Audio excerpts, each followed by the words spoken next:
Hello, everybody, and welcome to another episode of Sunday Night Live. No, it's not Jason. This is Joe leading the way tonight. Jason, who usually leads the way for us, is somehow someone let him out on vacation. I don't know who thought of doing that. He doesn't deserve it, but there he is out on vacation with his family, having a grand old time. And so DJ and George and I are here to hold the ship down. Guys, how's it going? How's everything going? Happy Father's Day to all the fathers out there, first of all. And Yes, sir. Yes, George, sir. First off, George, as a fellow father, happy Father's Day. How's everything going, man? Thank you, Joe. Happy Father's Day to you. Everything is going great here. I got to do today what every father actually dreams of. Not a damn Relaxing. thing. Exactly. I sat in my chair today. I watched a whole bunch of movies I wanted to watch. I didn't have to go out and do any chores. Didn't do nothing. Now I'm here. It's been an amazing day. Truly, truly blessed. My kids came Same over. Can't complain. Yeah, same here. I'm all refreshed. We did. I've got one son. He's turning 15 in a little while. He in a few weeks, and he's never seen the Godfather movies. So I told him, I said, we're going to watch Godfather 1 and 2 for Father's Day. So we did make it through Godfather 1 earlier today, and it was almost with the first one, and it is almost 3 hours long. So we didn't make it. I told him we'll take a break. We'll watch the second one when we're on vacation one night next week, because we are heading up to Maine next Sunday. So I told him when we're on vacation, we'll knock out Godfather 2, but he's never seen him. I figured Godfather on Father's Day, it's perfect. I can watch it every time, all the time. And DJ Prue's with us, second week in a row, I believe, right? You were with us last yes, week. sir. There we go, Yes, my sir. friend. Yes, sir. DJ's not a father yet, but he's a future father. So I just want to say happy future Father's Day to you, DJ. We'll see. We'll see. Happy Father's Day to you, gentlemen, and everyone out there. All Yeah, right, man. nice Sunday. Big MLB slate. So, yeah, we were busy over there at playing with house money and fun-filled day. It was really good MLB slate today, but Yep. Not the important part of the night. Sunday Night Live here to talk some football. So Absolutely. Listen, it's always a good time to talk football, and that's why we do Sunday Night Live. All right, guys, let me get the bells and whistles out of the way over here before we dive into the content. And the main part of the content is going to be the top 5 skilled position players in the NFC. So we're going to cover quarterback, running back, wide receiver, tight end. We each have our own opinions, and we also have Jason's picks in there as well. So we'll go through those. And even before that, we're going to cover some NFL news. But let me get the bells and whistles out of the way. If you can, please hit that like and subscribe button. Give us a 5-star review. Where you can find the show: Apple Podcasts, YouTube, Facebook, Podbean, and Spotify. Also, if you go to our beautiful, wonderful website at toiletstitles.com, it has all of our videos, articles, T2T Network. I should say T2T Network. Yeah, we are made up of Toilets to Titles and the CFB Nation. And so CFB Nation, which I'm going to get into, we've partnered up with them a little bit. They're our sister network under the T2T umbrella. They cover everything to do with college football. It's a great group of guys over there, and everything to do with college football. They've got various shows here at the network. And once those players graduate, once they start coming into the draft, Toilets and Titles takes over, and we cover the NFL draft, NFL content, fantasy football, and now we've got a brand new sports betting show, sports betting advice show, sports gambling advice show, headed by DJ. DJ, you want to talk about that for a second? Just tell people when it's on, like who's who your partner in crime is. yeah, for sure. So yeah, me and Chris Hind. It's actually Chris Hind's baby. I'm just co-host, but yeah, we got Playing with House Money, newest gambling show on Toys Titles Network. We're every Friday at 11 a.m., 12 p.m. Central Eastern Time. And yeah, we're doing daily bets. We're doing the Friday full hour, and then not really full hour, but episodes every Friday. Kind of varies, but mainly we're doing current sports. Anything you want to gamble on, we're also going to help people learn how to gamble, do the small, intricate stuff that people really wouldn't know how to navigate. But yeah, Yeah, follow us at PW_house money on Twitter, and meet me there. absolutely. And what is it? Is it Wednesday nights? No, Fridays. Fridays, 11 a.m., 12 p.m. Central Eastern Time. Okay, On gotcha. YouTube and all audio. Cool beans. And it's my understanding the show is brand new. It's only been around for a few weeks, but it's my understanding you guys have already made people money. So that's I'm thinking about. Listen, I'm a guy who's got deep pockets and short arms. I'm like a T-Rex, so I'm thinking about digging out some money after I saw that you're making people money already. So we'll see if the wife loosens the purse strings.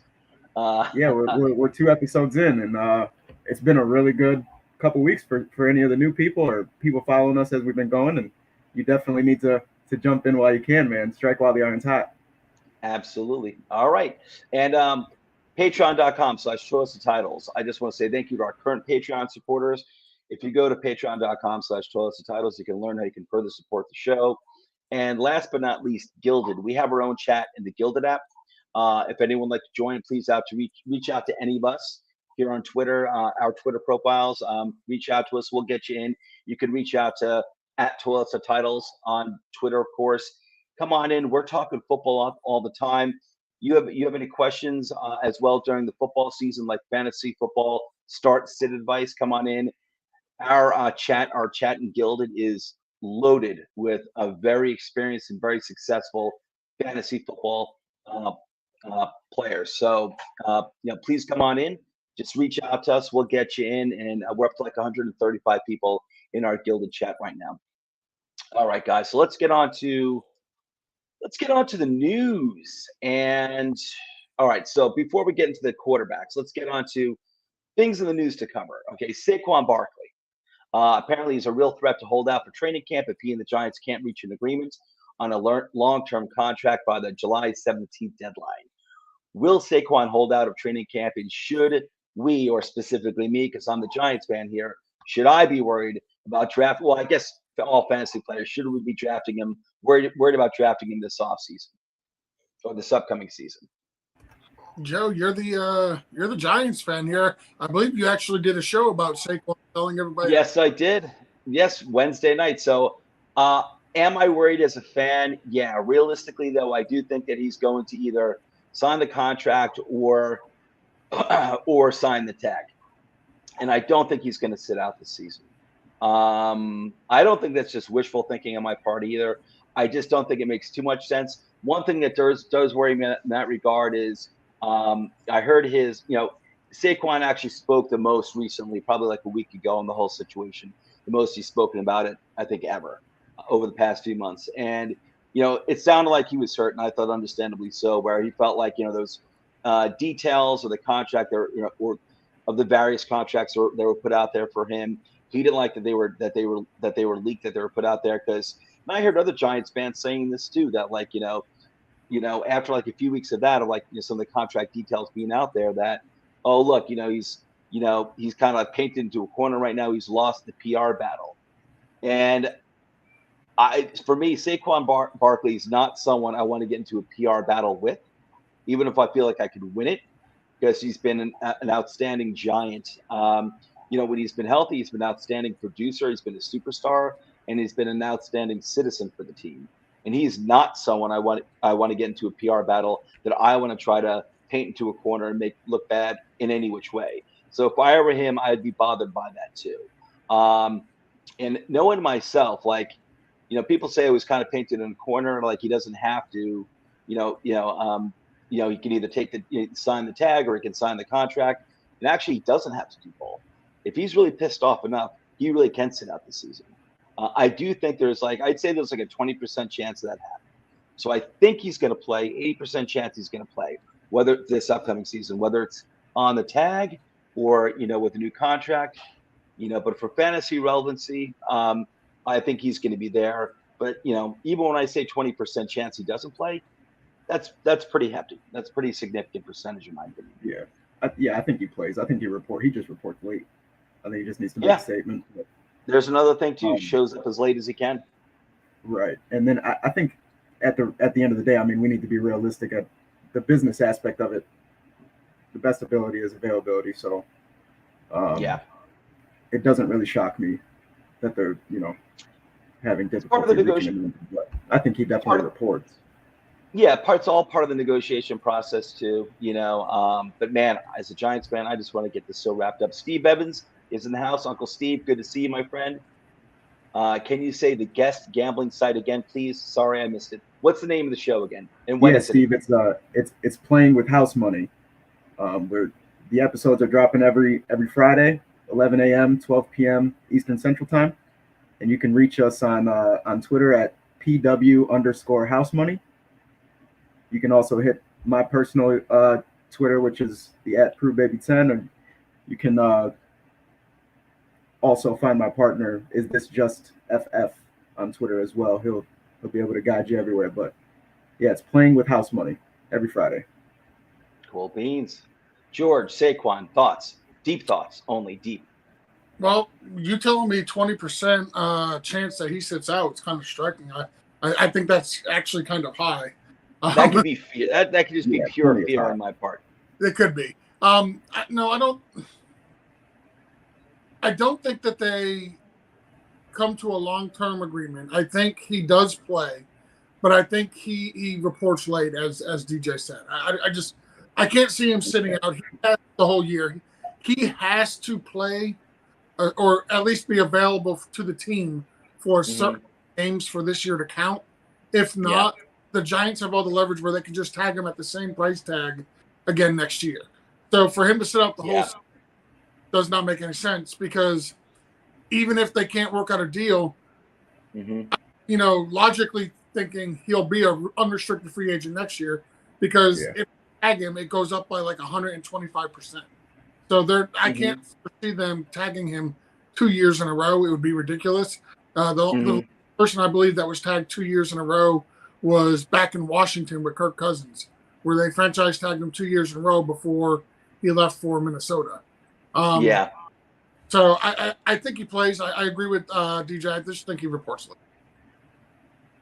Yeah, probably right. And you know what? I have a feeling he's not going to sign the long-term contract unless the Giants up the offer. And that's one thing that is, to be fair to him, some contract numbers have been leaked, like the average, per year, the average annual, but the guarantees haven't been leaked. And it's my understanding, and that's always going to be really this, it's normally going to be this, that's the rub. What was the leak of the average per, just out of curiosity? It goes anywhere from like 12.5 to like $13.5 million per year.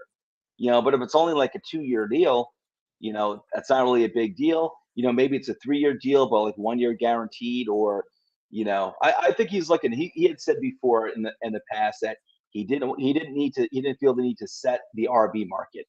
Now the biggest running back contract is McCaffrey, and that was like 4-year deal worth $16 million a year, and it was $30 million guaranteed. Yep. Me myself, I'm willing to go there. He's like our only. If we had Jamar Chase, T. Higgins, and Saquon Barkley, I'd have something to think about. We don't, and we're not going to have a wide receiver one or any like elite wide receiver one really anytime soon, unless maybe we draft one next year. But even then, it might still take time for that guy to develop, or if we trade for Stephon Diggs or maybe a T. Higgins. But you never know if that's going to happen. So the way I see it is like it's probably going to be like a 4-year deal at the most, with 3 years, guaranteed or mostly guaranteed. I think the Giants can do that for a few years, and when you don't have any wide receiver ones on the horizon. And all right, guys, so let's move on to Cam Akers. Cam Akers is going to be a central figure in the Rams offense. And Jason, in his note, says that he thinks he's priming himself to have a great year. Well, I'm sorry. This is a quote from Sean McVay. I hate reading someone else's notes. It throws me off. So apparently Sean McVay said, I think he's priming himself to have a great year. Do you believe Sean McVay, Coach McVay, or is this just coach speak? I'll go first. I don't want to foreshadow it, but I don't think this is just coach speak. I think looking at what they have available to them on that Rams offense outside of Cooper Kupp, I think Akers is probably the next weapon that they would have and that they would use. So I think looking a little bit at what the way Cam Akers ended it last year, the season last year on a tear, he's 2 years away from the Achilles tendon issue. Yeah, I think he's going to have a breakout year this year. How about you, DJ? Yeah, I agree. Actually, I don't know if I mentioned this last week. I'm a huge Florida State fan. So watching Cam Akers even in college, you could tell he was primed to be a shifty running back in the league, and him landing in LA was just beyond perfect for McVay offense. I take McVay's words with a grain of salt with the running back rooms every once in a while, just because of how random he is. But I think, the 2 years away from the Achilles injury is huge. I think he has all the weapons, even, at receiving. And, I mean, he hits the hole precise for a smaller running back. I guess I really wouldn't say he's, Khalil Herbert small, but, I mean, he's shorter. So you never really see guys like that hit it in between the tackles as hard as him. So, yeah, LA could really, really make him a centerpiece, but does Sean McVay actually do it? I don't know. If he does, if he gets the volume, I think he's due for a huge year. Yeah, we'll see. I don't know how to think. Listen, I've always been, and I'm doing foreshadowing on my top 5 RB list. I don't have Cam Akers on there. With me is, I saw the talent in college, and I saw the flashes in the NFL. And yes, like George said, listen, he had a major injury, the Achilles, and even like the torn ACL. When you got a major injury like that, it could take like 2 years really before you're really back to yourself. We see it all the time with a torn ACL, where you can be on the field a year later, but you're not necessarily going to be the same player. But what just always worried me, and listen, he was young. When he was first drafted, he's still young. But McVay, I never liked that McVay was platooning him and Henderson together. And when they had Darrell Henderson, and I thought it was a waste of talent. I was never a Darrell Henderson fan. Darrell Henderson, in my opinion, never really showed much. And I thought he should have scrapped that experiment pretty quick, gone with Cam Akers, and he didn't at the time. True, he tore his Achilles like 2 years ago, still kind of coming back from it last year. I don't know what to think. I don't know what to think with Cam Akers. I know he's not really on my radar, but I think most people disagree with me. Most people are still high on Cam Akers. So I don't think it's necessarily coach speak with him. I don't think he's just saying it just to say it, just to make his player look good. I think McVay believes it, but I just got to see before I believe it myself at this point. It's not like he's going to get 400 touches, just because Sean McVay came out and said this. So I definitely agree. Yep. Let's see what happens. All right. Ravens running back J.K. Dobbins wants to get paid. The running back confirmed to WJZ-TV that he did not practice at mandatory minicamp because he's looking for a contract extension. Would you extend J.K. Dobbins if you're the Ravens? And if so, what kind of contract would you give? DJ, I'll go to you first. No, not this year at least. This is what I think ruins the running back market in general. Obviously, there's already huge issues with it to begin with, but guys like this, I mean, you haven't earned the extension, and if we paid you at what you have earned, you're not going to accept the contract. So you're in that gray area where even when J.K. Dobbins came back last year, he didn't look great. I mean, he had good flashes, but he didn't have breakaway speed. It almost looked like it was kind of 75, 80%. I just don't think it's smart. I don't think it's in his best decision to force a extension like this. I mean, you haven't earned that. I'm with you. I wouldn't extend him, but actually, when I saw it in the show notes, the first thing that popped in my mind is J.K. Dobbins. Who do you think you are? Right. I'd cut your ass, honestly. If you spend, I might have cut his ass for missing mandatory camp. I don't think this guy's flashed in the past. Baltimore always does a pretty good job of loading up the running backs, with like late round picks, undrafted free agents, guys off the street. And listen, I think they should get themselves like a true RB1. They can lessen that guy's, load workload and, and still give work to other running backs too. But I think they should invest like in a, they could use like a real bell cow. But Dobbins hasn't shown that. He's flashed. He's flashed. He's had some really good games a few years ago, but a lot of Ravens running backs have. So Right. I don't honestly. I saw that. I'm like, I don't know who you think you are, buddy. How about you, George? It's hard for me because I like J.K. Dobbins as a runner. When he came back last year, his final 4 games of the season, 2 of them he had over 120 rushing yards. And in the playoffs, he had over 100 all-purpose yards and a touchdown. He had 4 receptions for 43 yards in their playoff loss against the Bengals. So, he came on at the end of last year. He was completely healthy. The problem is he's always split the backfield with Gus Edwards, and he's never had a lead role where he was the guy, whether it's just because of injury or because of the scheme that the Ravens run where Harbaugh likes to run with multiple running backs. He's in the last year of his contract. He's only getting paid $1.3 million for this season. That's what his base salary is. He could make up a total of $1.8 million for the year, which is fantastic. I understand why he wants to be re-signed because, like I said, it's his last year of his deal. And any running back in today's NFL market wants that long-term safety, that long-term contract. The problem is he hasn't earned it, like you guys said. He did come on at the end of last year, but his whole body of work has been suspect at best. If I'm the Ravens, I would give him a 2-year extension. Yes, I agree. That would have so many incentives, and that last year would have to be so team friendly that if he goes out and he gets injured again, I can walk away and wash my hands of the guy. And it's not anything against him; it's just business. But he has not earned a long-term contract. He has shown no reason why the Ravens should extend him. And if they do, they need to make it a team-friendly deal where it's a lot of incentives for him to get paid. You know what I would do if I was the Ravens? I'd go sign Dalvin Cook. You'd cut him, Joe. Don't lie. You would cut him.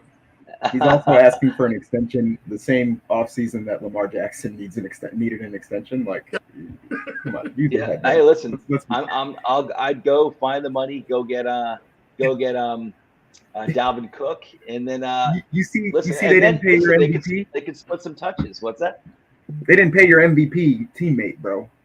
You're asking for an extension as your running back. It's crazy. It's just they didn't pay the MVP quarterback until months later. Oh, and the running back but they did more pay games. Him. Yeah, he's missed more games than he's played. They just signed a wide receiver to who's got a history of torn ACLs to what was it, like $15 million a year with incentives? I think it's like $12.5 million base. So, listen, do they really need a Dalvin Cook? Do they need to spend that money? I don't know. Dalvin Cook might go for like only $6 million, $5 million. Who knows with this RB market? But Dobbins, listen, I feel for you as a person, and the RB market, it's a shame. It is what it is. But I don't know, man. Like I'm not. I don't think he's got much standing there. You got a lot to prove, buddy. All right, and last thing we have in the news here from Jason's notes, it's Stephon Diggs. And Jason says in his notes, Bills head coach Sean McDermott told reporters today that he is very concerned that wide receiver Stephon Diggs is not at Buffalo's mandatory mini camp today. This is the other day. Are you concerned about Diggs not reporting to mandatory mini camp? George, we'll start with you. As a Dolphins fan, I hope he holds out all damn year. I don't care. I'd be worried. I'm worried about that guy. If I'm a Buffalo Bills fan or front office guy, McDermott, I'm very worried about Stephon Diggs. Yeah, that's a weird one, especially because the last time we saw him, he was on the sideline screaming at Josh Allen. Yeah, exactly. And this is gonna be like the second team that it looks like he's kind of. I mean, I don't know if it's gone that far, but I don't know. He wanted out of Minnesota. And I guess Kirk Cousins, he didn't like Kirk Cousins, whatever, and he wanted out of there. Goes to Buffalo. Ever since he's been with Buffalo and Josh Allen, the two have been awesome together. Buffalo's like averages like 12 wins a year. They haven't hit the promised land. I get it. That's hard to do anyway. But for the past 3 years, they've been like 12, 13 game winners pretty much every single year. The way they've gotten bounced has been tough. I think Diggs is sometimes too passionate. But the thing about them is like they're supposedly great friends outside football.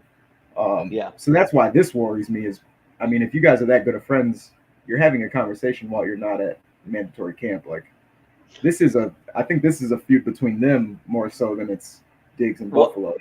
He knows that. I don't know if it's even Josh. I know he was, yelling or seemingly yelling at Josh Allen. That's just the heat of the moment in the game. Or is it like more of a McDermott thing? Maybe he doesn't like the offense. And I just recently, I didn't know the situation in Buffalo. It sounds like there's quite a few people who are down on McDermott. And it sounds like, I don't know, there might be some rumblings in the Buffalo locker room about McDermott. So I don't know. It just might be a McDermott thing, and I think that's how. I just have a feeling that's how Diggs felt about Minnesota when he was there, and he wanted out.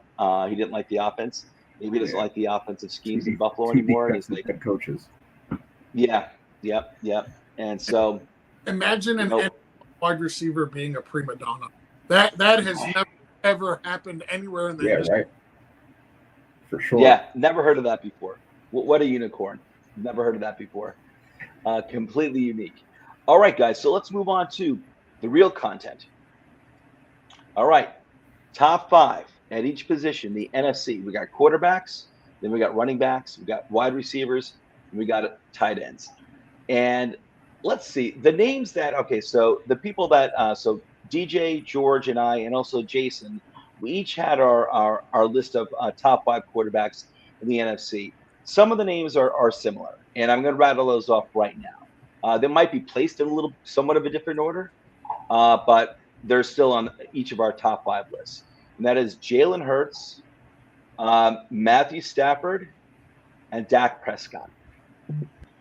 After that is where there's some disagreement. I actually have, so my list is Jalen Hurts, Dak Prescott. This is the order: Jalen Hurts, Dak Prescott, Derek Carr. I have Derek Carr in there, and I've got him in there as my number 3. And that's based on his, I don't think he's still at an okay age. He's not too old. He's been around for a little while, but he's not Matthew Stafford age either. And he has a pretty big body of work. And so that's why I had him at my number 3. I had Stafford at 4, and then I have Kyler Murray at 5.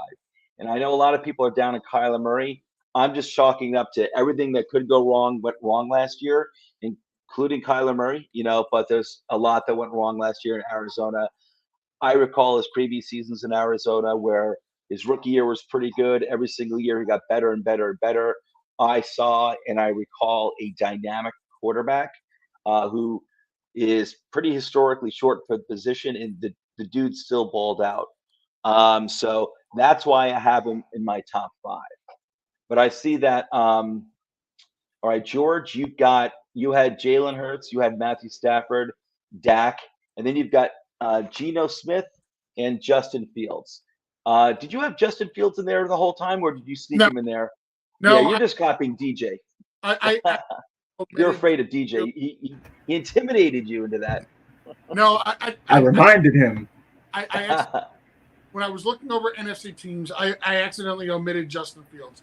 That was a mistake. I would rather have Justin Fields as my quarterback than Jared Goff. So I had to remove Jared Goff, and I had to Fields because I felt like that was the right thing to do. Yeah, I didn't. There were some players that I forgot after I went through DJ's notes and I guess Jason's, because Jason added them too. And I'm like, I forgot about Aaron Jones, who I'm giving away my RB. I forgot about Aaron. I'm like, how can I forget about Aaron Jones? It's Father's Day. I'm preoccupied with other stuff. I'm being preoccupied, being worshipped by my family today. But and I also forgot about Alvin Kamara, but I left him off my list. We'll get to running back later. I'm saying there were definitely players that I completely brain farted on. And I did not brain fart on Justin Fields, but I did leave him off because as we were discussing before we came on, how do we make this list? It had never really been, solidified how we're supposed to approach it. So we all kind of approached it a different way. I think George had a little bit of a fantasy element in there. And George, you said something earlier. You're right. Fantasy and real life, they are pretty much connected. Real life football, NFL football, fantasy. When your fantasy guy is producing, it means he's producing the NFL too. That's how it goes. I kind of took it the way I saw. I'm like, all right, am I going with guys with the track records, or am I going guys with the up and coming guys like Bijan Robinson? I'm giving away again later on. Who doesn't have a track record, but I expect to be like a top 5 running back this year. So for me, it's a kind of a balance for each player. There's no real tight rule for me. So it's more for me. It's kind of like track record versus expectations for this year. My own personal expectations. So Fields, I totally get. But George, so you had in there, like I said, the consistent 3 have been Jalen Hurts, Matthew Stafford, Dak Prescott. Take your pick of order there. But you also had, again, Justin Fields, who we just discussed, who obviously you're really high on, and Geno Smith. I love of this list. My favorite one was Geno Smith, and yeah, I understand this Geno Smith. The history with him has been tumultuous at best, we'll say, but like he came on last year and he played really well up in Seattle. He played really, really well, and then you look at what Seattle did this offseason. They went out and got him a great pass catching back in Charbonnet, and then they added probably one of the best slot receivers in the draft in Jackson Smith and Jigba. So now you add JSN to DK Metcalf and the guy I still think has got a lot. Tyler Lockett. And Tyler Lockett. Like they did nothing but give that guy weapons all day long. Yeah.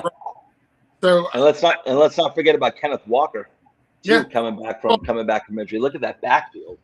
So I mean, they did nothing but go out and say, you know what, Geno, you are the guy. We're going to give you a contract extension this offseason, and then we're going to go ahead and draft some more weapons for you to build around. Like, it's I can't say enough about how much I like Geno Smith and the situation he ended up in Seattle. And when everybody wrote him off, he never wrote back. Yeah. No, I have no reason to believe at all. Listen, I know Geno, I think he's 30 years old at this point. And, people can say, oh, it's just, he's had 1 year. Listen, I don't hear too many people writing up Geno Smith at this point. I don't. I just take it as late bloomer, previously bad circumstances, and everything came perfectly for him in Seattle with a really good, experienced head coach who's helped develop Russell Wilson into being him when he was in his prime. I still think Carroll knows what he's doing. He's done a great job over the past 2 years of rebuilding that team, especially the offensive side of the ball. And I think everything just came together for Geno. And he's not going to be. I don't expect him to backtrack this year. Like, I don't think he's going to be taking a step back or anything like that. Maybe people were like, if this were his second year of his career, maybe that could happen. Not at the age of 30. He's seen a lot. I think Geno is unique. Because when he came into the league, it was like his arm strength was what enamored everyone. He could make every throw. And then he's really like the first athleticism. Yeah, but he's really like the first lotto pick, like high draft pick quarterback you saw last in the league as a backup for long enough to get that the IQ, the experience, just polish your game while also sitting in film. He lasted so long in that role and didn't lose the arm strength when he had to, come up to the plate. So I think last year, the first few weeks didn't really convince me. And then when I saw him just hitting certain throws, like in tight windows, and that they were looking elite, making on purpose, like elite passing.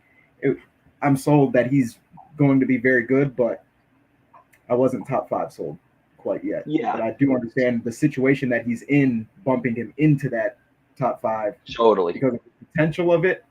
Yeah, dude, that's gonna be serious, especially with JSN in the slot outs.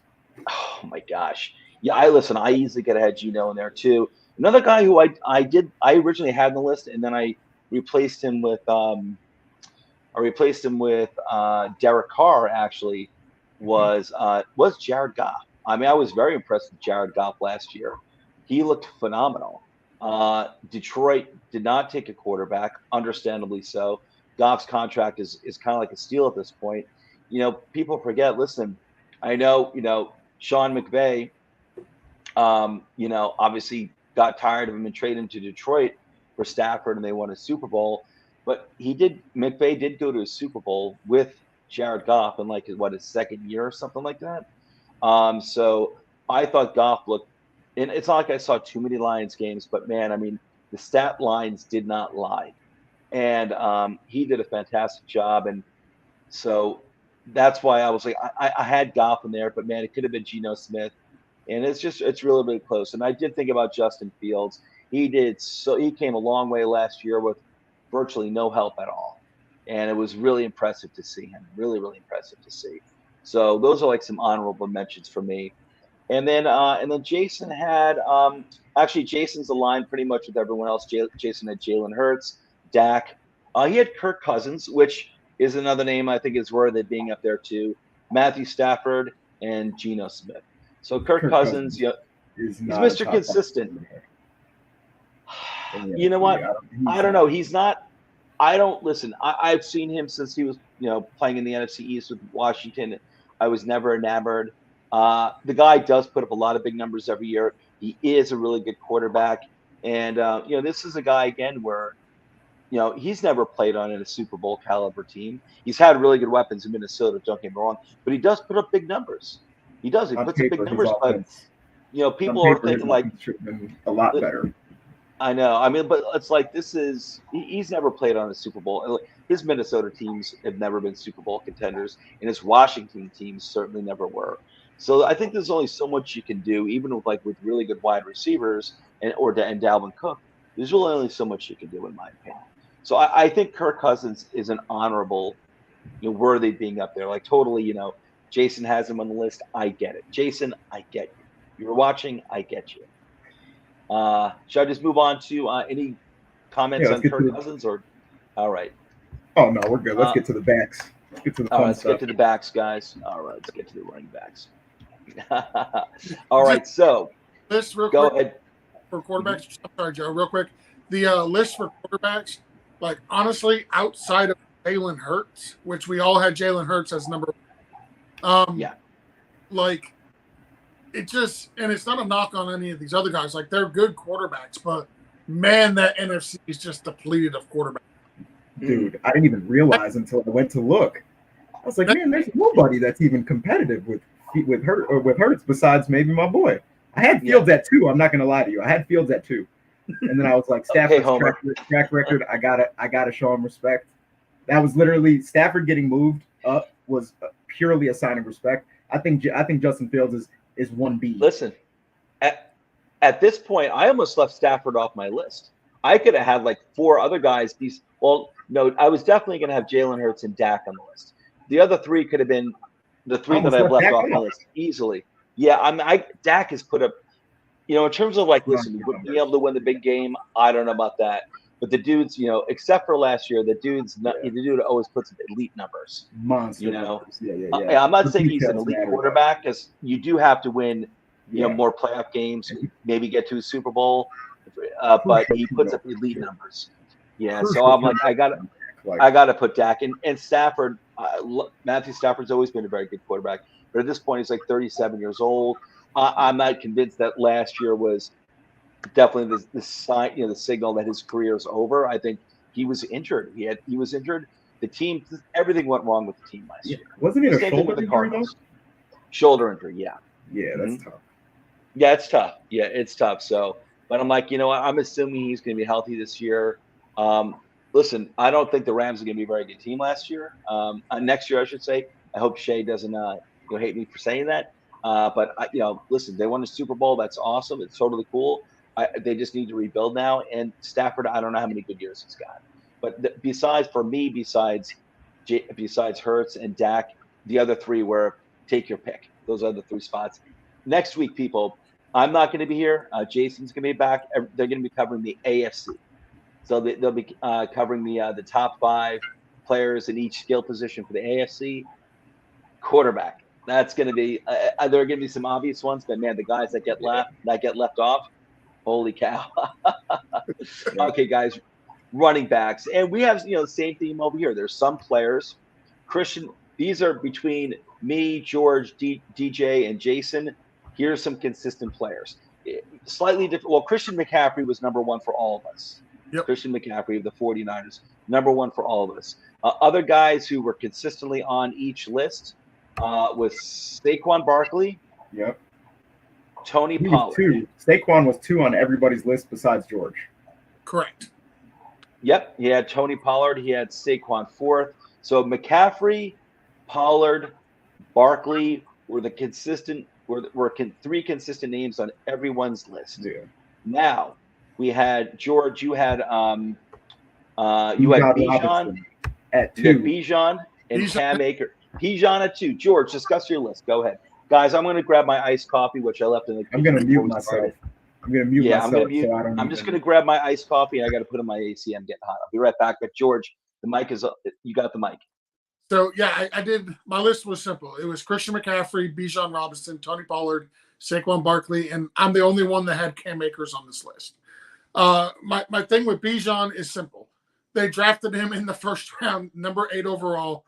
He's stepping into a role where he's going to get over 350 touches, possibly 400 touches his rookie season. They had their running backs in Atlanta touch the ball over 600 times last year. There's no reason why they're not going to give Bijan Robinson, who is a true 3-down running back, who they spent the 8th pick overall on, just every opportunity under the sun to touch the ball. They're going to run this guy like the workhorse he is. I don't care that he hasn't played a single snap in the NFL. I do not care. He's going to be, for me, right now he's the second best running back in the NFC, and it's not remotely close, to be honest. That's crazy. No, it's not crazy. Second best in the entire NFC. Hasn't taken a single snap in the NFL, and its volume. Correct. That is the kicker. It's circumstantial.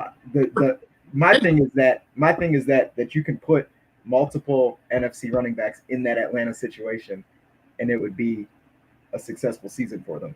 So that's my only thing, is where the volume does really help. And it really made me think that this was a fantasy top 5, because I saw 2 and I was like, oh, that's a volume thing. He's going to get 400 touches. He will definitely get 400 touches, like you said. And yes, I just can't. I'm not putting a rookie in my top 5 running backs. I can't. But I do understand the situation he's in. Look at everything Atlanta has done so far this offseason. I would say 80% of their free agents that they brought in have been on the defensive side of the ball. Yep. So they're addressing their biggest weakness, which is their defense. They got Kyle Pitts, they got Drake London, they brought in Bijan. Like that offense now, defenses can't just focus in on the running back, because you do have Kyle Pitts, who is a dangerous weapon at tight end, and he can also play wide receiver. Excuse me. You got Drake London, who we expect to take, another step forward this season as a wide receiver. It's just, there's weapons. The biggest issue with Atlanta is going to be the quarterback. That is going to be the biggest issue 100%. with that team. And there is no better friend to a quarterback than a running back he can turn around and hand the ball to, or check the ball down to in the flat. So you want to look at it as fantasy, he's going to be number 2. If you want to look at it as second best running back in the NFC, for me, he's going to be number 2. I hear you. Listen, I think BJ, I have every expectation that Bijan's going to have a Saquon Barkley type rookie. Oh, yeah. Right off the bat, 2,000 all-purpose yards, 2,000 yards from scrimmage. I have every expectation like that. He's, like Saquon clone, the way I see it, even his build somewhat. So I expect that. I mean, that's why he did make I have very, very high, regardless of who the quarterback. I think Bijan's going to have an incredible year. And that's why he made my top 5. I do have him at number 4 because McCaffrey is McCaffrey, and he plays in that 49ers offense that I just absolutely love. that is just built for, it's really a running game offense. Don't get me wrong, they've got really good wide receivers too, but we've seen so much success from so many different running backs in that offense. And now you got Christian McCaffrey there, a full season in San Francisco. That's crazy. So he was my one. I had Saquon at number 2, and I had him slightly ahead of Tony Pollard. I was on the our Dallas Cowboys show the other day, headed by Coach and Andrew Campy. I was on it a few weeks ago, and we were talking about like the same thing, like top 5 positional players in the NFC East, and he had Pollard ahead of Saquon, and I got it, like Pollard in terms of like the numbers per snap and everything, and I get it, but like I still stuck with Saquon based on he had 2 years at least that were affected by a torn ACL. His rookie year and last year were excellent. The production was awesome. He had high volume too. So my thing between Barkley and Pollard is I want to see, let's see what happens with Pollard over the course of an entire season. He's had Zeke starting, having, a lot of that workload.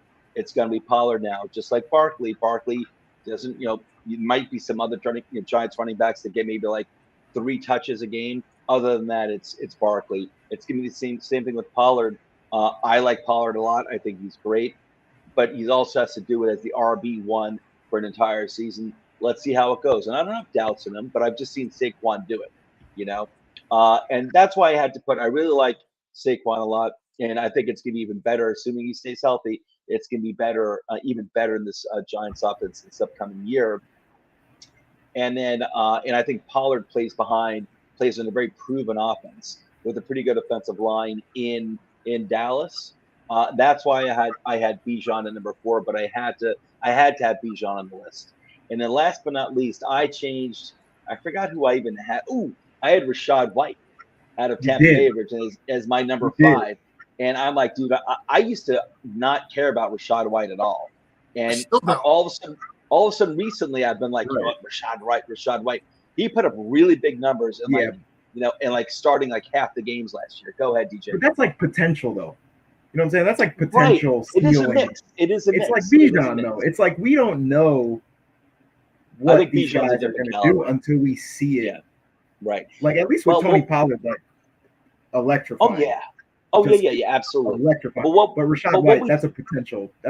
Right. But he put up really good numbers with but not really having he really didn't start games until like the second half of the year. And he put up a lot of numbers and really good numbers both. And I don't have them up with me, but I checked them out before. Really good, healthy numbers, both running the ball and receiving as well. So I was very impressed, but that was probably a bridge too far. And I probably should have had Kamara, who I'm scared about right now. I almost forgot. Yeah, Alvin Kamara. But so I went with Jones in the Packers offense. Okay, so go ahead, DJ, talk about your 5 running backs. Yeah, so I went into this just completely thinking the season itself, not fantasy based. I also went into this expecting all of these guys to be 100% healthy. Obviously, that's something you don't ever want to get ahead of, but I can't take away from these guys when they are 100%, and I don't want to obviously put any bad vibes or bad juju on that one, and just risk them getting injured and whatnot. I am a superstitious guy, so same. Went into this fully healthy. My 5 was obviously McCaffrey at 1. I had Saquon at 2 still. I think healthy, he's probably the most. He's probably the closest thing overall number 1 running back when he's 100%. If he was anywhere other than the Giants, I think it would be almost unfair to see him at 100% and with a real just versatile offense where you don't have to zero in on him. But I think overall ability, he's probably number 1. So I had him at 2. I put Kenneth Walker the third at 3, and I went between these a lot. I had Tony Pollard there, and then I started to realize I really like the separation that the defenses are going to give from running and passing against that Seattle offense this year. I think with those 3 receivers, you can't stack the box. I think Kenneth Walker is primed for a great rushing season. after what he showed us last year, he is so capable between the tackles, breaking tackles, just vision. So I really like him. I put him at 3. I had Pollard bumped down to 4. And then I had Aaron Jones at 5, but I put in Alvin Kamara because I want to emphasize how bad he's neglected in New Orleans, the last few years, especially the last 2. I think on any given team with an offensive coach that doesn't want to put a tight end in to run the ball, Alvin Kamara has 1,000+ rushing yards, close to 1,000 receiving yards. I think he would just be absolutely insane on a few of these offenses. Like if he was in LA, Alvin Kamara would be top 3 finishing overall running back in the league, not even just the NFC. So I have him at 5 for athletic ability and just pure football talent at the running back position. So that's my 5. I really like it. I didn't expect us to have the 3 that we had the same in there. Tony Pollard, I did like that everybody saw that he is definitely capable. So the NFC has some running back talent. So we don't got the quarterbacks, but we got the running backs. Yeah, right. And if only this were 1986. The running game, that is, when everything used to be running centric. Okay, that joke bombed. All right, so Jason's top 5 over here: Christian McCaffrey, Saquon Barkley, Bijan Robinson, Tony Pollard, and Aaron Jones. And it was when I saw Jason had Aaron Jones in there, I'm like, oh yeah, Aaron Jones. Oh, I thought you saw me delete it. I think no. Jason might have saw me typing it, like typing my list out. I went back in. But I saw Kamara on your list. I'm like, oh, Kamara. But I'm like, you know what? From what last year did scare me with Kamara. I don't know. Situation in New Orleans, just overall, I'm just kind of scares me. To trade him so bad. I'm like, let me go with Aaron Jones. Maybe they actually run the ball more this year now that they've got Jordan Love at quarterback. So I'm gonna go. But listen, I'm with you on Alvin Kamara. Like I used to love targeting that guy in fantasy football because that guy always produced. And if you're putting up fantasy numbers, it's because he's putting up in the NFL. So I'm with you on Kamara, but I went with Jones over Kamara because I left him off the list, just barely left him off my list because I'm scared about what I saw last year. I'm scared. I'm not crazy about New Orleans. I don't believe in New Orleans. I want them to trade him bad. Trade him something, please. He should demand a trade to Baltimore. That's what he should do. All right, guys. So, George, any other thoughts on running backs, or all good? I didn't have Aaron Jones just because I'm not sure what that Green Bay offense is going to look like with Jordan. Yeah. So that away from him, and then what scared me away from putting Alvin Kamara on here is the potential suspension. Like I don't want to predict injuries. Yeah. I'm with DJ on that, but I'm more than willing to predict potential suspensions.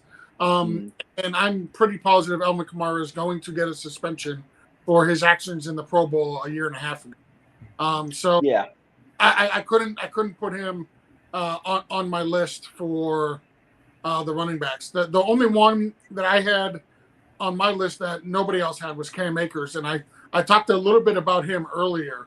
Like coming back from that Achilles injury. Like the last 5 games of the season for him, he was on a tear. Averaged over 100 all-purpose yards, and honestly, he actually averaged close to like 130 against a stacked box.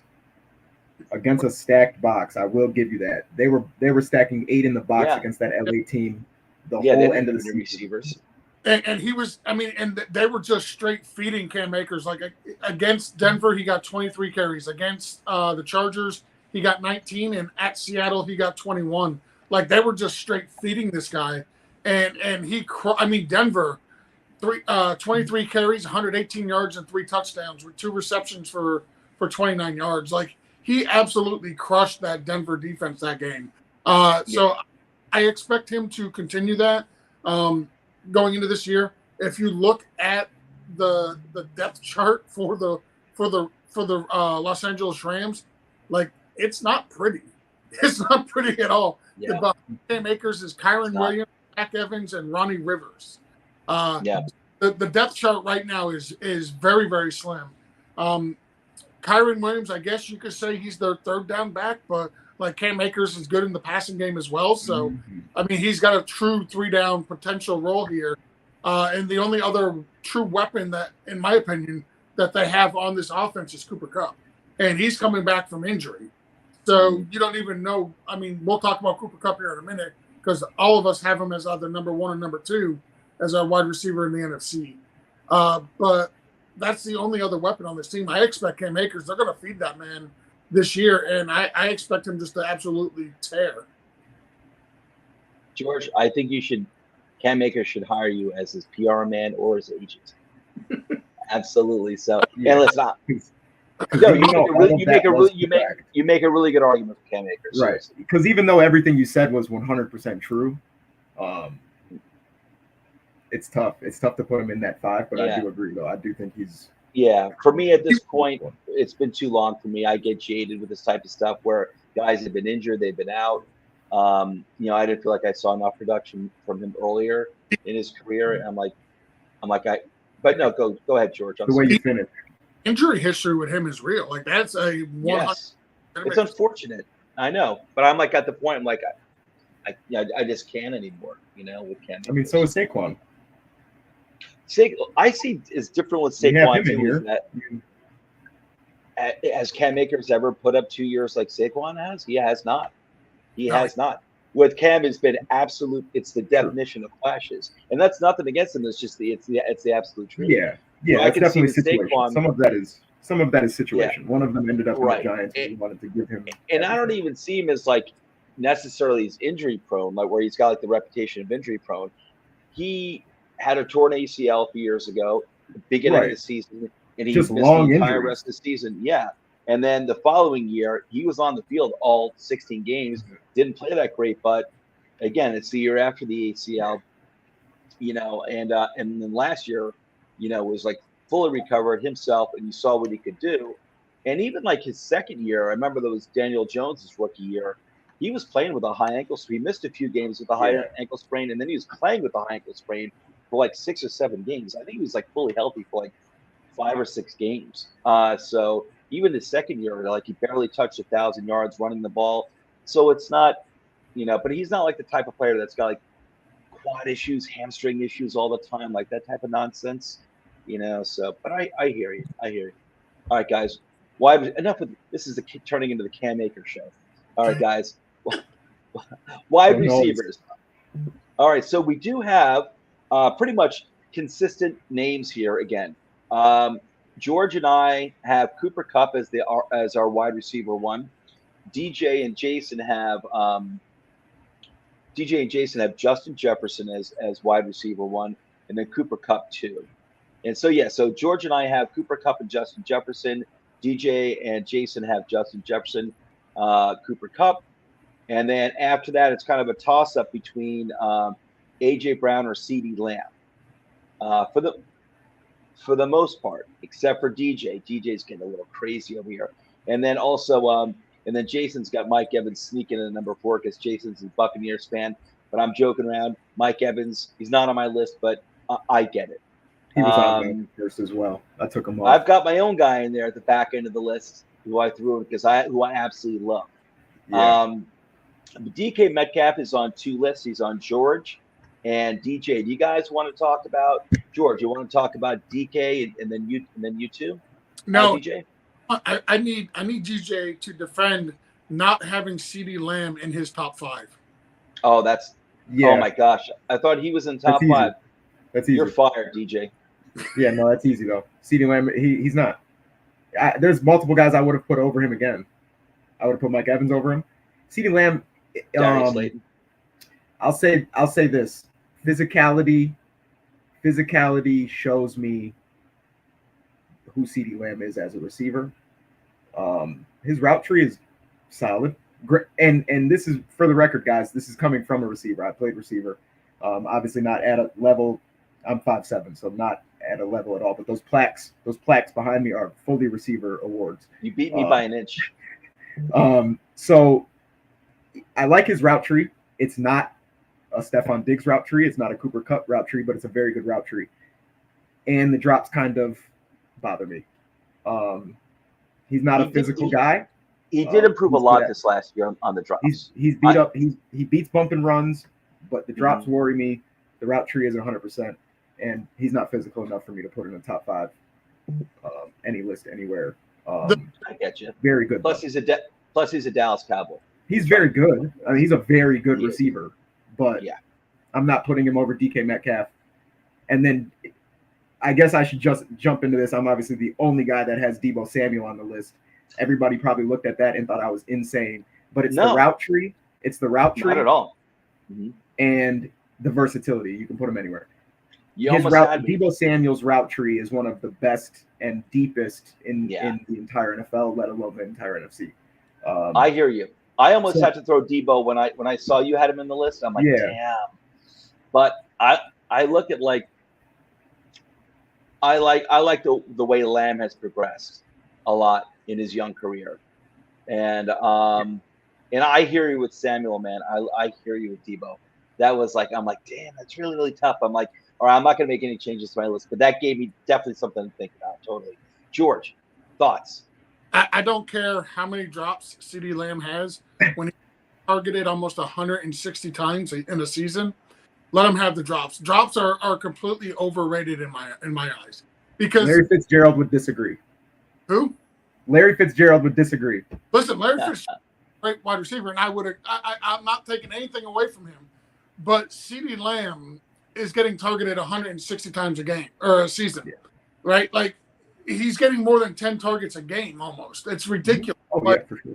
He does nothing but produce. He goes out. He had almost 1,400 yards this season, 9 touchdowns. Like he's got to be. He's a top 5 wide receiver in the NFC. I don't care if he drops the ball 12 times. Drops are overrated. If it was the drops were so concerning to the team, they wouldn't target him 160 times a year. Like, I mean, they're going to throw him the ball. They're going to do it again this year. They don't care if he drops, 7, 8, 9, 10 times a year. When you're getting that kind of volume, the drops are going to be there. Nobody is perfect, except for Larry Fitzgerald. For sure. But I think with that explanation, you should have had Mike Evans in your top 5 too. Then, so I would have had Mike Evans in my top 5. The one problem is he's got Baker Mayfield throwing him the ball this year, and so therefore he's not going to be a top 5 wide receiver. But he's been a top 5. I get it. I'll go ahead, DJ. I'm thinking of it as skill level. Oh, yeah, not what he's going to produce this year. So I do understand what you're saying, though, for sure. Look at that high level. Look at that high level of production since he came out the same draft class as OBJ. What was it, 2014? I think. Yeah, only receiver to start this many years with 1,000 yards every year. Yeah, I mean that's the production's incredible, and I left him off.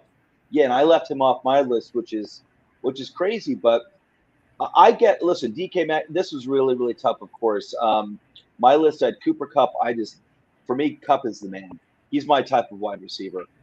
And Justin Jefferson, I get it. Someone has him as number 1. I totally, totally get it. Kupp just tends to be – I like the Kupp OBJ type of wide receivers. The guys who aren't necessarily huge, but you get the route runners and you get really good hands. And when you get the ball in their hands, these guys are yak monsters. And I love that. And the explosiveness, I absolutely love it. A.J. Brown, man, that's I could have had – even left up A.J. Brown off the list, but just because, listen, Deebo Samuel and Mike Evans. I love Deebo Samuel too. He's my type of running back. But I won't A.J. Brown because he's just got that. He does play in a really good offense. He's got a good history. I am someone who I do get critical of injuries, and he's had his fair share of injuries, when he was in Tennessee. But the guy, when he's healthy, and for the most part, he's healthy. Is a monster. I remember when Philadelphia traded for him last year, and I'm like, oh my god. I had to have him. CeeDee Lamb, I agree with everything that George said before about CeeDee Lamb.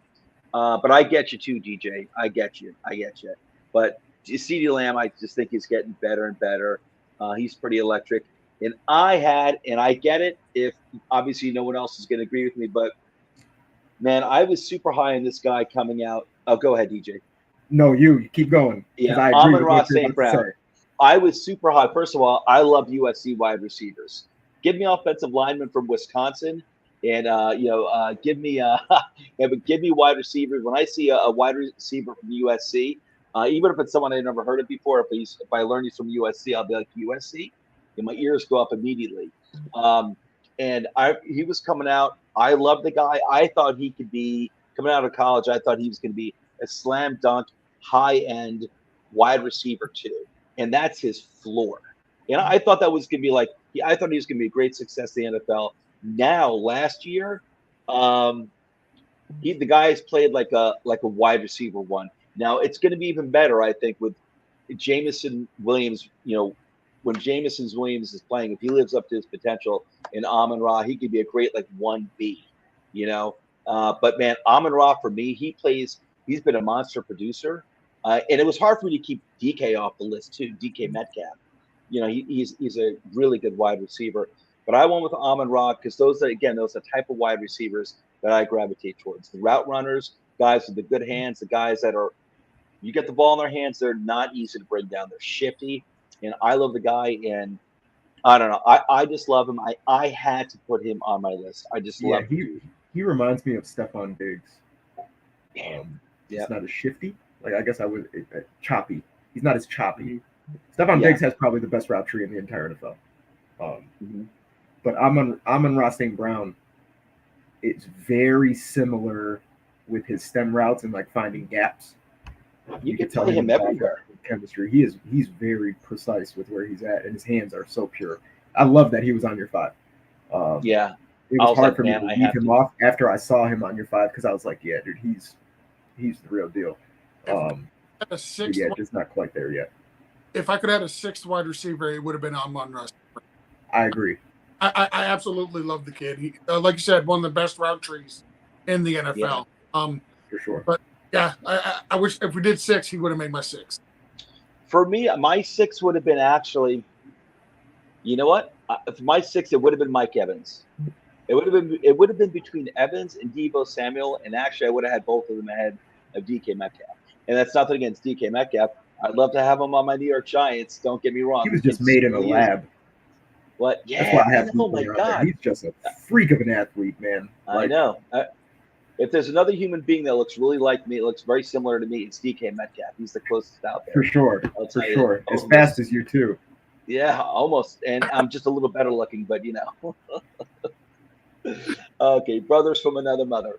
All right, guys. And Jason had Justin Jefferson, Cooper Kupp, AJ Brown, CeeDee Lamb, and Mike Evans. And Mike Evans is definitely, like DJ was bringing up before, I'm glad he's on one too. George, you want to throw some shade at Jason's? That Mike Evans pick by Jason is nothing more than a homer.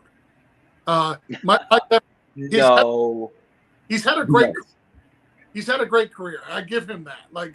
But he's going from Tom Brady throwing the ball to Baker Mayfield. Mike Evans is not a separator, and Mayfield, he coming out, he was supposed to be accurate, but he has not shown accuracy throughout his entire career outside his rookie year in the NFL. And if Mike Evans is not going to get separation, but Baker Mayfield's not throwing the ball that way. Right. I don't know. Shot. But you know what? But that's also just he's not a separator, but that's his game. That's just his game. He's a 50 physical, high point, throw it good up. hands. Yeah. Yeah, but I don't think Baker and Jared would probably be wanting to scorch earth me for besmirching the name of Baker Mayfield. But no, I know. But that's not Baker Mayfield's game. He has to. Jared will. Jared will besmirch you. Throw you open. Anyone from Oklahoma. Baker Mayfield's not going to throw you open. He's not going to throw it to tight windows for you to go get, and that's Mike Evans' game. So it's the talent with Mike Evans is there. I have zero faith in the quarterback there. That's because you know what, Kyle Trask is going to throw him open. Don't worry about it. Yeah, if I had to say one of the receiver, I would definitely say Chris Godwin would have more success this year than Mike going into that situation. But I think with this, it's at least how I approached it was who are the top 5 guys? If I put them on any team, this is who the 5 are. And then I did start hitting a stop sign every once in a while because I was like, man, it's not fantasy. It's not what I project them to do. But I do agree with you. That quarterback situation, there's no way he finishes top 5. If he would have went with Chris Godwin over Mike Evans, like we wouldn't have discussion. It would have been you'd have had a better case for sure. Yep. You can't. Evans has got like 8 years of 1,000 yards or more. I mean, I should have him on there. Honestly, I should probably have him over there over Amon Ra. I probably should. No, you should. No, not this year. It's 2023. Yeah. Joe, you know what they say. All good things must come to an end. This is going to be the year Mike Evans' streak of 1,000 yard season. Unfortunately, you know what? They should trade him to the Giants for a 5th round pick. For a 5th round pick in 2024 and a 7th round pick in 2026. That's what they should. And Darius Slayton. All right, guys. Tight ends. Let's move on to tight ends, the last position group here. All right, let's see what we got up here. Okay, we have some consistent names here that made the list. We got we got George Kittle, who made the top. DJ and I had George Kittle at number 1. He did make George's number 2. He made Jason's number 3. TJ Hawkinson is another name that was consistently up there. Dallas Goedert was another name that was consistently up there. Actually, guys, we've got the same names. All 4. I didn't know that. Or all 5 are the same. All 4 of us. DJ, George, Jason, and I, we all had the same tight ends, just different or slightly different orders. DJ, you had George Kittle, who I went with myself because, listen, the guy, when he's healthy, that's the big question mark. I don't think any other tight end. There are good tight ends who we're going to get to. George Kittle he's a good blocker. He's a very good physical blocker. That's the difference. And when he's healthy, he's kind of like Kelsey light. He's up there with Kelsey as Kelsey's Kelsey. Don't get me wrong, but listen, he's been very good for a long time. I gotta have George Kittle at number 1. His injury history scares me. It's annoying that he misses so many games. But man, when he's healthy, and he's had so many good seasons. When he's healthy, he's an all-around tight end. He's just phenomenal. So I had to have him at number 1. George, you had Hawkinson at number 1. I get it. You want to explain? You just want to go in a little depth there. I mean, I think TJ Hawkinson. He's in a great situation in Minnesota. Yeah, he's primed for a great situation there. And it's not a knock on George Kittle. Like, I got George Kittle second. Not at all. Yeah, so, totally cool. I get it. I do. It's not like I'm pooping on George Kittle. I love him. But if I had to pick one between Kittle and Hawkinson, give me Hawkinson. Yeah. Oh, no, I hear you, man. He's the younger guy, too. He seems to stay healthier. He's in a great situation in Minnesota with, playing on the same team as Justin Jefferson, Kirk Cousins. And, I think they're going to be even more of a passing offense now. He's in a great situation. He's gotten better and better after a very slow start in his career, also playing on a bad organization. When Detroit was bad, Hawkinson was there. So he's in a much better situation.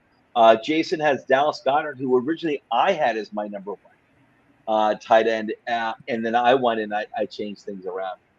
So Jason has Dallas Goedert as his number 1 of the Philadelphia Eagles. He's got TJ Hawkinson number 2. Jason has Kittle number 3. Guys, we got so we got, let's see, Kyle Pitts. Kyle Pitts at 5. Yeah, and I want to know who put Darren Waller under Kyle Pitts, and I need to know why. I did. I put Darren, and so did George. Right now, there were so George, Jason, and I have Kyle Pitts at number 3. And at number 4, we have Kyle Pitts at number 4. We have Darren Waller number 5. DJ is the only person here who had Darren Waller 4 and Kyle Pitts. Kyle Pitts 5. So actually, DJ, if anyone has any explaining to do, it's you, young man. Start I'm talking. The confused one. I'm the one that's confused. Like, what are we seeing? You guys are watching games differently? This is crazy. Okay, so let me give you. I get Darren. Listen, it was really close. I may have originally, or I originally intended to have Darren Waller ahead of. Don't backtrack now. Go ahead, DJ. Go ahead. Don't backtrack now, Joe. Don't backtrack now, Joe. No. I'm not. No.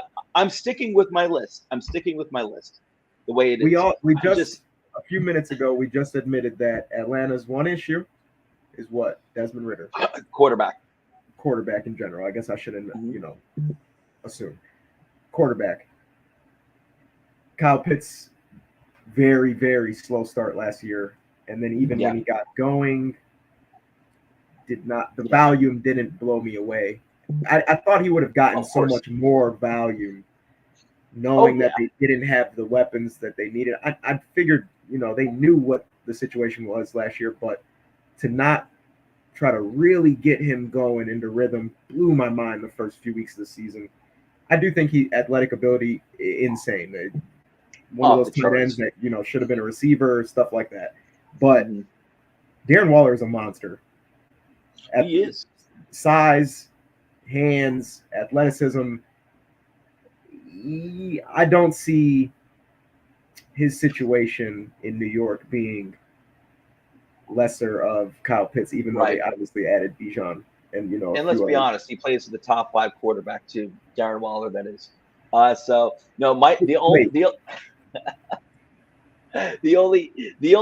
only reason why I have Pitts ahead of Waller is if Waller's healthy, I'd have Waller ahead of if Waller's healthy, I'd have Waller ahead of Pitts. That's all of these guys.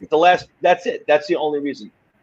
Waller is very unique as a tight end. He's friggin' huge.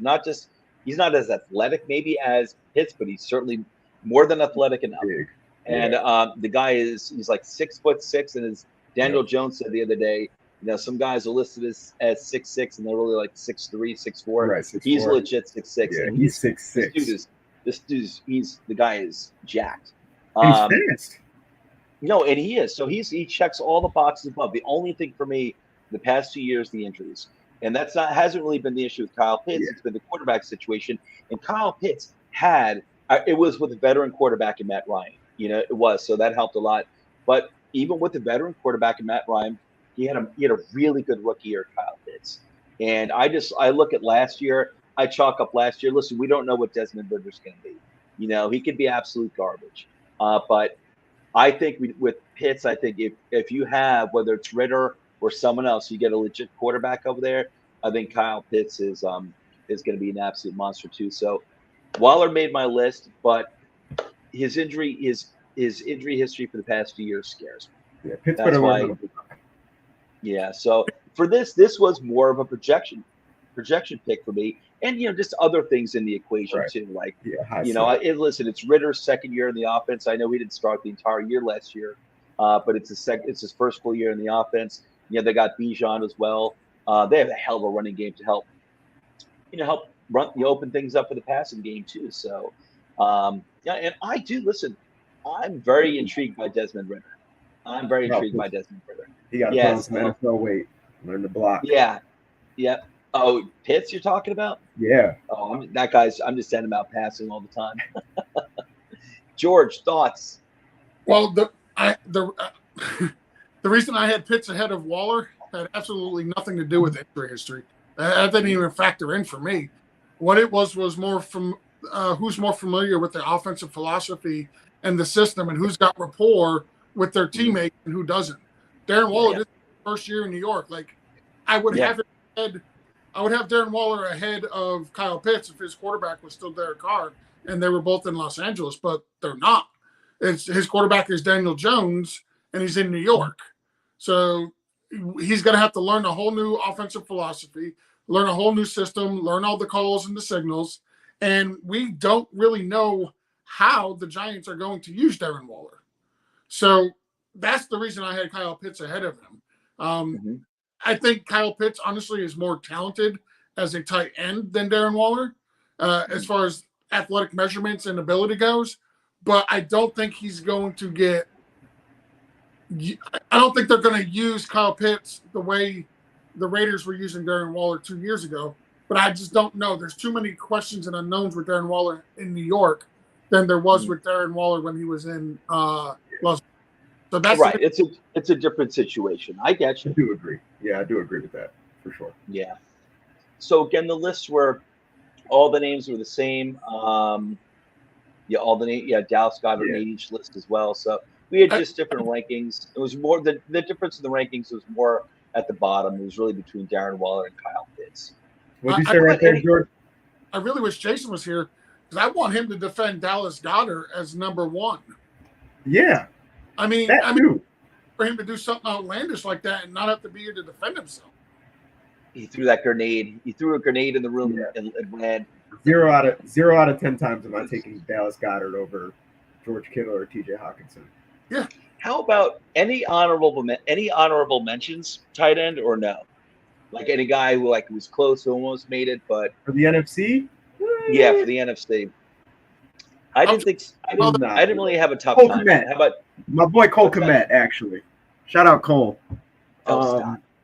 Cole Kmet stinks. Kid's gonna have a good season. He showed promise last year.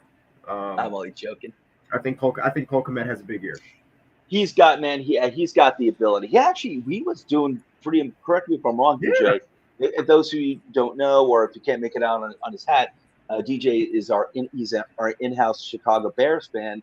Cole Kmet was getting better and better last year, right? We're starting to see more and more from him last year, like second half of the year, in terms of production as a weapon. Yeah, we can finally keep him on the field for both passing and running. So yeah. So I hear you, man. I'm expecting a nice step forward this year with the Bears offense. And I do think Cole Kmet is going to be part of that. But yeah, for me, it was like these five were the solid five. I think this is probably the easiest part of the easiest list to come up here. I'm just trying to rack my brains. George, any honorable mentions for you at all? I thought about adding Zach Ertz from Carolina to the tight end list, but him coming back from that injury, there's no Kyler Murray. The fact that he is up there in age, and that they do have Trey McBride, I couldn't add this, but as an honorable mention, yeah, I could do Zach Ertz as an honorable mention. Yeah, that's a good one. It is. Other than that, yeah, that's an honorable mention, but yeah, and I did forget him. I did forget about Zach Ertz, but honestly, for me, not even a number 6, but maybe kind of like a distant number 6. Like for me, those were definitely the top 5, pretty clear cut there. So, all right, guys. Well, go ahead, George. Coach would yell at us if we didn't mention Jake Ferguson. So I just want to say Jake Ferguson. Actually, no, he would say Schoonmaker, because when I was on a Cowboys episode with him the other day. We were doing the top 5 skill position players in the NFC East, and he had Schoonmaker's number 3. This is the NFC East only, so he's definitely higher on. And I actually don't blame him. I like Jake Ferguson a lot. I kind of wanted him for the Giants in the 2022 draft, and we went with Bellinger. And for me, they're like the same thing. To be honest, I was fine with Bellinger. I just wanted Ferguson over Bellinger because he came from Wisconsin. I like that program a lot when it comes to tight ends and offensive linemen. It really didn't matter to me, though. But the Schoonmaker, I'm pretty high on Schoonmaker, I got to say, out of Michigan. I am pretty high on that dude. So, but I'm not even close to making the top 5 here. So, guys, audience, Twitter handles for me and all my compadres here at Toilets to Titles and at the CFB Nation. DJ, I think I have to add your name here. No worries, no worries about that. I keep mine up top. Exactly. Here. We're always adding people, so I always have this thing's probably like 2 months behind. No worries at all. No worries at all. You guys can also get in touch with me at Playing with House Money's Twitter. It's PW_House Money. Come chat. Me and my partner Chris Hind, aka the Iceman. Run it together. You can also find him at Is This Just FF every Friday, 11-12. Be there. Awesome, man. Yeah, our newest show. Everybody, from us to you, happy Father's Day. I call this Father's Day month and make my family celebrate the whole month of June as Father's Day. So I still have weeks to go to enjoy Father's Day month. Anyway, guys, I'm out of here. Have a good night. Next week, I'm not going to be here, but it's going to be hosted by a normal host, Jason. He's going to be back from vacation that he didn't deserve. He should have been here tonight. Jason will be back, and he's right. Is Jason not going to be back? No, he's not going to be back. Okay, so I guess George, are you going to be leading the way, or Frito? I'll be here. So I'll be on vacation. I deserve it. I think it's going to be. I'll see you there, Georgie. Me, DJ, Prue. I think Rich is going to be here, and potentially Justin. All right. And next week, those guys, they're going to be covering the top 5 skill positions in the AFC. Oof, that's going to be hard. Let's do it. That's going to be hard. All right, guys, we're out of here. Have a great weekend, guys. Take care.